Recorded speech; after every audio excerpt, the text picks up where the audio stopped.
Shalom, chers téléspectateurs de Lumière du Monde Télévision. C'est avec un grand bonheur que nous vous retrouvons pour cette nouvelle saison de Porteuse de vie. Avec moi, Maman Gla, notre consultante, c'est un grand privilège de retrouver les téléspectateurs. Shalom Maman Gla. Shalom Aramatou. Comment tu vas? Je vais très très bien et c'est la même joie que je ressens de retrouver ce plateau, de retrouver les acteurs internes comme ceux qui nous suivent de loin. Oh, sois bénie, maman. Amen. Chers téléspectateurs, nous voilà dans cette nouvelle saison. Nous croyons que vous prendrez beaucoup de plaisir à nous suivre durant toutes nos émissions. Et maintenant, nous passons à l'introïde.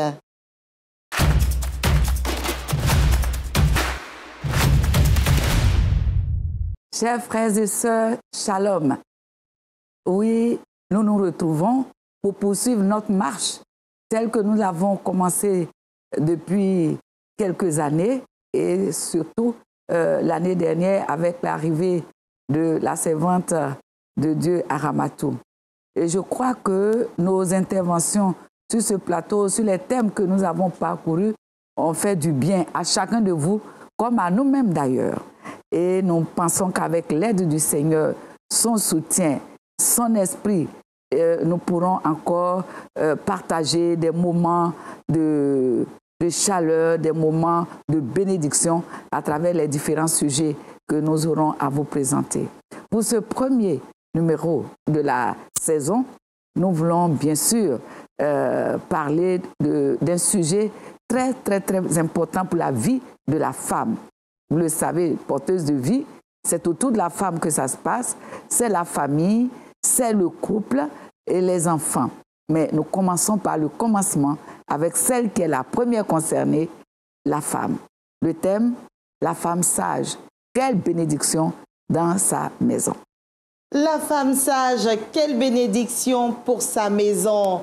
Porteuse de vie, on comprend pourquoi est-ce que nous démarrons cette saison avec un thème aussi chaleureux et important. Avec nous sur ce plateau pour débattre de ce thème, nous avons Maman Seribi. Shalom Maman Seribi. Shalom Ramatou. Comment tu vas? Très bien, par la grâce de Dieu. Ça va très bien, on bénit le Seigneur. Et toi Maman Anno? Oh, je vais très bien. Merci Ramatou. C'est un plaisir de me retrouver ce soir avec vous. Et nous également de vous retrouver pour cette saison. Que le Seigneur vous bénisse. Sans plus attendre, chers téléspectateurs, c'est le petit débat.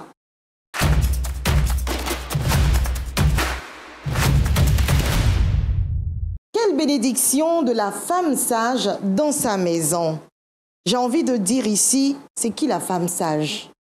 Qu'est-ce qu'une femme sage, Maman Anno? Merci Ramatou. Et pour moi, la femme sage, c'est d'abord la femme qui craint le Seigneur. La Bible dit que le commencement de la sagesse, c'est la crainte de Dieu. Et donc, une femme qui craint Dieu, elle est déjà sage. C'est ma première réponse. D'accord. Et vous, Maman Seribi, quelque chose pour ajouter? Bon, pour ajouter un peu à ce que maman vient de dire, évidemment, une femme sage, c'est celle qui craint l'Éternel. Et puis une femme sage, c'est celle-là même qui bâtit sa maison avec sagesse, qui confie tout entre la main du Dieu très haut. D'accord, voilà. Ok.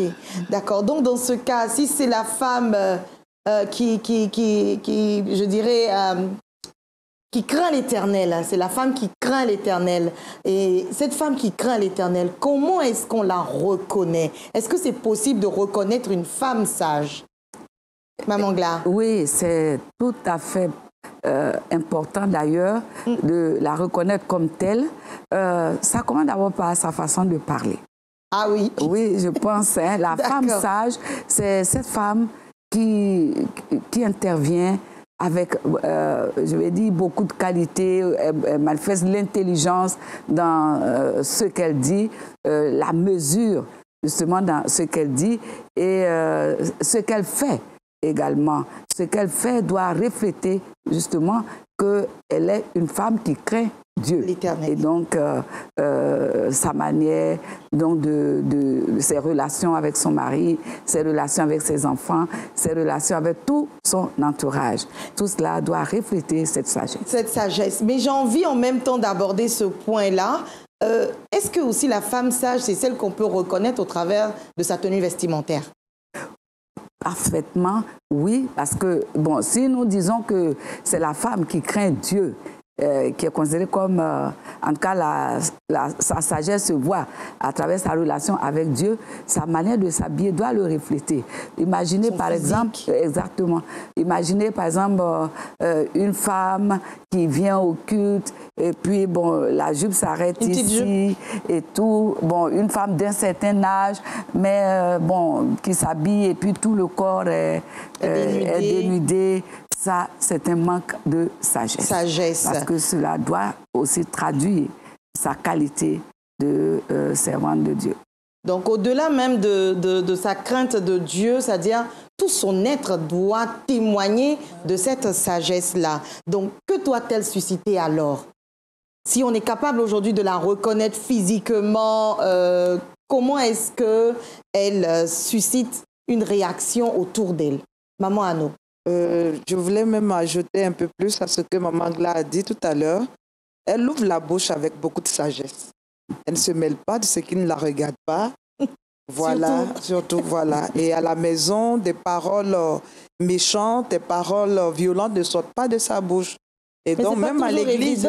Quand on a les enfants et tout ça. Oui, mais on peut se maîtriser parce que ce sont les fruits de l'Esprit de Dieu. Et comme c'est une femme qui craint Dieu, Dieu va donner cet esprit de maîtrise de soi.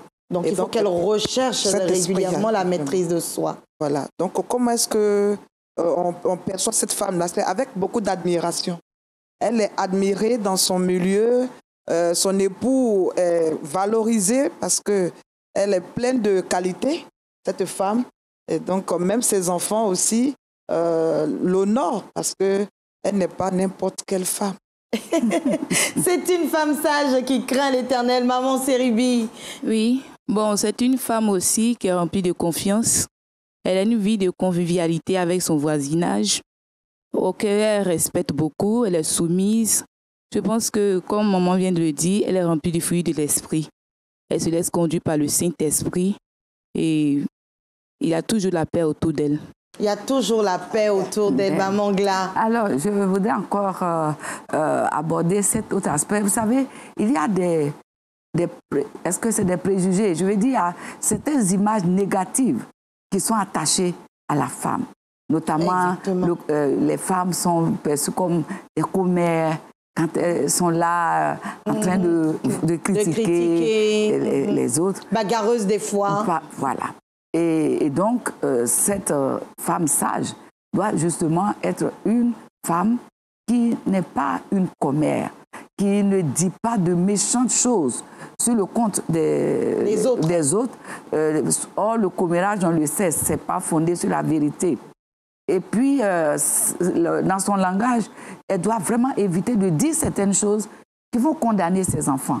Souvent, sous l'effet de la colère, parce qu'un enfant a fait une bêtise, sans maîtrise de soi, sans sagesse, elle va proférer des paroles qui vont être des malédictions pour l'enfant.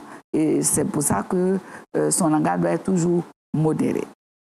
C'est pas toujours évident, hein, j'ai envie de dire, les mamans qui nous suivent en ce moment, c'est pas très évident tout ça. Mais quelles sont les bonnes aptitudes que nous devrions avoir pour travailler en nous-mêmes, je dirais, à avoir cette sagesse en nous pour réagir? Maman Anno. Moi, je pense qu'il faut beaucoup lire la parole de Dieu. Oui, c'est à force de méditer cette parole-là qu'elle nous transforme au fur et à mesure. Parce que lorsqu'on est devant la parole de Dieu, c'est comme un miroir. C'est ça. Ça va refléter ce qui en nous n'est pas bien. Et ce qui en nous qui sort, ça nous permet de nous mettre devant le Seigneur pour qu'il puisse nous épurer. Et à force de faire ce travail en nous, on devient comme de l'or qui est passé au creuset. Mais des fois, c'est très, comme on parle de l'or passé au creuset, ça peut être douloureux des fois de devoir laisser certaines habitudes, de pouvoir prendre de nouvelles habitudes. Est-ce que la femme qui veut devenir sage doit se laisser, je veux dire, comment elle arrive à se laisser épurer par le Seigneur? Quand on se rend compte qu'autour de nous, il y en a qui ne le font pas, mais la vie roule pour eux. Comment on arrive à... En fait, je veux des faits concrets qui nous amènent, maman. OK. Alors, une des choses aussi que je pourrais dire, vous savez, quand vous avez mal à la tête, vous priez, et puis la douleur disparaît. Ah, le miracle s'est opéré. Mais souvent, quand Dieu veut transformer un trait de caractère, ça ne se passe pas comme ça, vous avez prié. Comme une lettre à la poste. Voilà. Mais Dieu va vous mettre dans certaines circonstances pour vous exercer, n'est-ce pas, à pouvoir vous maîtriser, à pouvoir ne pas aller dans le sens où les circonstances vous entraînent. Parce que, comme disait Maman Anno tout à l'heure, la parole de Dieu nous nourrit, la parole de Dieu nous éduque. Et il faut plutôt une réaction qui va dans le sens de ce que Dieu attend de nous, au lieu d'une direction que l'ennemi attend de nous. Mais parfois, quand tu prends cette résolution de dire, bah, OK, cette semaine ou ce mois, je ne vais pas me mettre en colère, mais tu as l'impression que c'est là que tout le monde va t'énerver. Maman Seribi, comment j'arrive à me maîtriser là, en ce moment? Bon, je pense que pour se maîtriser, c'est la présence de Dieu. Voilà, plus tu rentres dans la présence de Dieu, plus le Seigneur te révèle aussi les choses cachées. Donc, en tant qu'humains, nous sommes bâtis de chair. Mais si nous invoquons l'Esprit de Dieu et qu'il prenne possession de nous, je pense qu'il va gérer tout. Il va gérer tout. Et je pense qu'il ne faut pas se lasser aussi de toujours recommencer. C'est pas parce qu'une semaine, on a échoué notre test. Alors, vous savez, pendant ces vacances, le Seigneur m'a enseigné quelque chose, mais à travers un outil auquel vous ne vous attendez pas. D'accord. Le GPS. J'étais donc à l'extérieur avec ma belle cousine et on décide d'aller à telle localité. Et puis elle met cet appareil. Et puis on se rend compte qu'on s'est trompé, on n'a pas suivi le chemin. Et on remet, et puis il y a un autre chemin qui est indiqué. Je vous dis que pour moi, cet outil-là, c'est vrai que ce n'est pas la première fois que j'en entends parler, que je l'utilise. Mais c'est comme si Dieu a utilisé ça pour dire, quand j'ai fait quelque chose qui n'est pas bien et que je reviens au Seigneur, il est prêt à me reprendre. À recalculer le chemin. Alors qu'on a tendance à se culpabiliser parce qu'on n'a pas bien fait, parce qu'on n'a pas réussi. On ne compte pas sur nous-mêmes. C'est vraiment le Saint-Esprit qui fait de nous ce que nous devons être. Ça ne se fait pas du jour au lendemain. Mais il est là avec nous tous les jours jusqu'à la fin du monde pour atteindre son objectif. Maman Anno. Oui, moi je dirais aussi que pour pouvoir réussir, je me pose souvent une question. Devant n'importe quelle situation, je me demande qu'est-ce que Jésus aurait fait à ma place. Voici la question que je pose. Quand je pose cette question, je suis obligée de faire attention. Je ne peux plus faire comme l'humain allait réagir. Je vais regarder comment Jésus, à ma place, aurait fait. Et je suis qu'il n'allait pas faire ce que j'ai envie de faire. Et donc, quand je vois ça, ça m'oblige à changer de cap. Donc, je pense que c'est chacune doit poser cette question quand devant une situation, un défi. Qu'est-ce que le Seigneur Jésus aurait fait à notre place?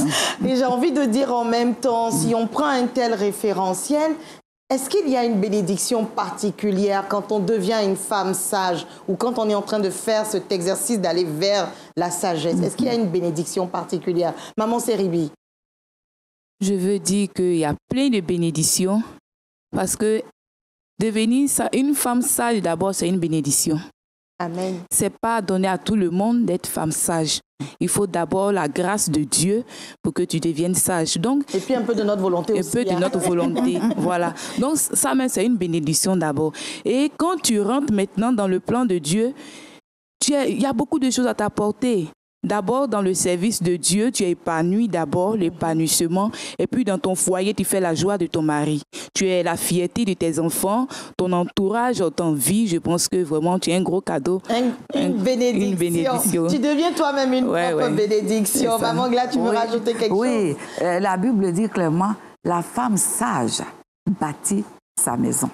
Mais la femme insensée la renverse de ses propres mains. Alors, la grande bénédiction que je vois ici, c'est vraiment une famille stable, une famille qui repose sur une femme vraiment qui sait prendre soin de son mari, de ses enfants, de telle sorte que ce ne soit pas du scandale qu'elle suscite pour son mari, pour ses enfants, mais au contraire, qu'à travers elle, le témoignage de sa maison soit un témoignage qui édifie et qui donne aussi à d'autres de vouloir s'approcher de son Dieu. Amen, amen. Merci Maman Gla, merci Maman Anno et Maman Seribi pour ce petit débat. Maintenant, c'est la rubrique « La question de l'internaute ».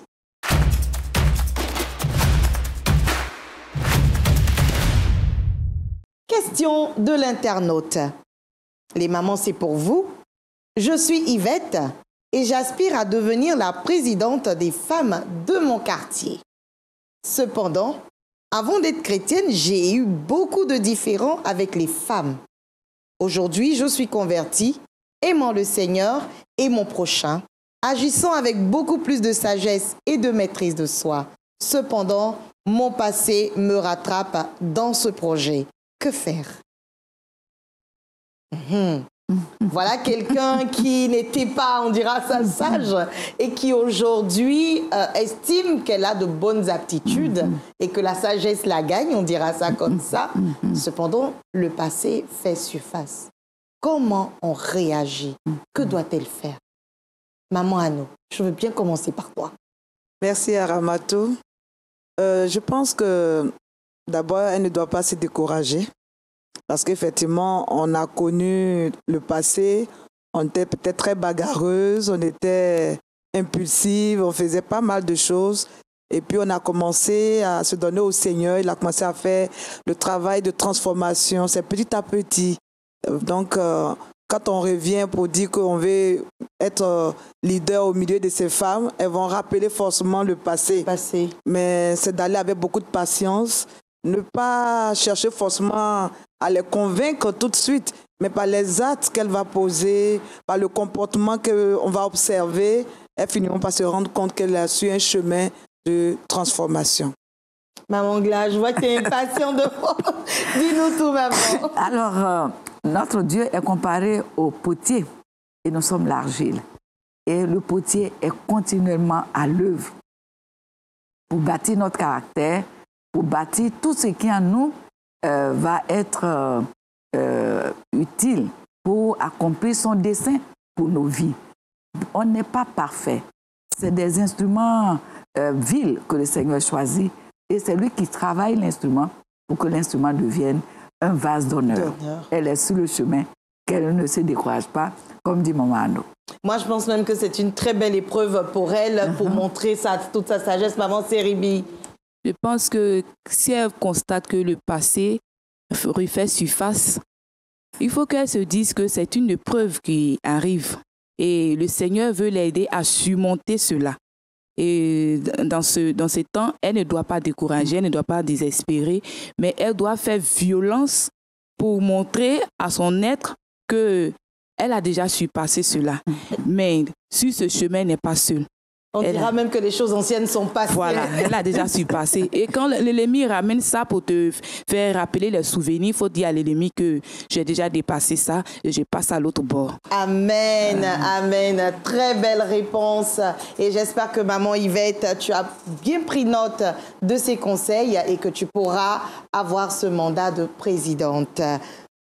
Chers téléspectateurs, c'est un grand plaisir pour nous d'être avec vous.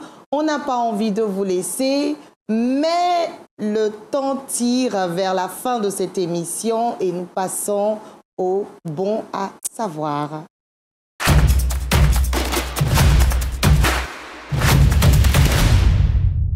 Chers frères et chères sœurs, vous avez suivi les échanges que nous avons eus sur ce plateau, sur ce sujet important. Et bien, je voudrais dire à une femme que Dieu attend qu'elle soit une femme sage. Mais c'est Dieu qui est l'acteur, n'est-ce pas, de cette transformation pour qu'elle devienne chaque jour plus sage. Parce que Dieu nous conduit de gloire en gloire. Ce n'est pas quelque chose qui se passe en un jour, et c'est tout le cheminement. Et Dieu n'est jamais fatigué de nous toucher, de transformer quelque chose dans nos vies. Et vu le rôle important que la femme joue dans la famille et même dans les milieux où elle se trouve, cette sagesse peut être toujours une aspiration. Que Dieu nous y aide. Amen. Que Dieu nous aide. Nous, femmes sages, femmes porteuses de vie, c'est notre objectif pour cette nouvelle saison et nous espérons que vous trouverez en nos moments passés ensemble des éléments qui vous permettront de vous laisser transformer et d'être de véritables porteuses de vie partout où vous vous retrouverez. Nous allons prier avec Maman Anno afin que le Seigneur nous aide et que son Saint-Esprit demeurant en nous, nous accompagne dans ce processus. Notre Père et notre Dieu, nous te disons merci de ce que tu as fait de nous, des femmes, de belles créatures, que tu as mis aux côtés des hommes comme une aide, comme des aides, pour les aider à accomplir la mission que tu leur as donnée. Tu as fait de nous des éducatrices, Seigneur, pour pouvoir conduire les enfants sur les voies du Seigneur. C'est un grand privilège. Seigneur, ce n'est pas facile pour nous en tant que femmes chrétiennes, Seigneur, de nous laisser transformer afin de donner gloire à ton nom et te lever partout où nous sommes. C'est pourquoi nous te prions pour nous-mêmes ici sur ce plateau et pour toutes nos sœurs qui sont, Seigneur, en train de nous écouter. Seigneur, nous te prions de les aider, de nous aider toutes à nous attacher à ta parole, à nous laisser transformer par celle-ci, afin que chaque jour nous puissions poser des actes qui montrent que nous sommes des femmes sages. Sois bénie au nom de Jésus. Amen. Amen. Amen. Merci Maman Séribi, merci Maman Anno, merci, Maman Gla, oui. Je te remercie infiniment. Merci à Chers toi téléspectateurs, également. nous vous disons merci de nous avoir suivis. Ça ne fait que commencer, on se retrouve à très bientôt et je vous dis shalom chez vous.